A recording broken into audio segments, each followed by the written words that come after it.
Hello everyone, NAFSMUN here, and today I'm going to show you how to install IntelliJ IDEA on your computer for free. Okay, so first of all, you have to write IntelliJ IDEA on Google and then go to this website, then click on download. As you can see here, you cannot find the free version. This is the paid version of IntelliJ IDEA. So you will have to click on other versions, then go a bit down, then select Community Edition and Windows 64 EXE. Click on this, then select where you want to save this and click save, and it will start downloading.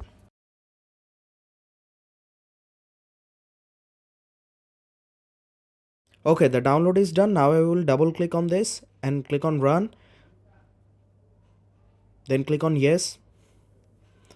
Then select my path where I want to save this. Then click next.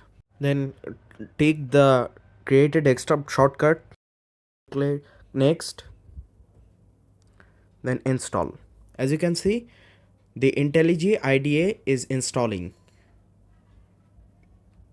You should know that IntelliJ IDEA is much better than VS Code in terms of Java. So as you can see, the installation is done. We are running the IntelliJ IDEA. Thank you for watching. Subscribe my channel now for more videos.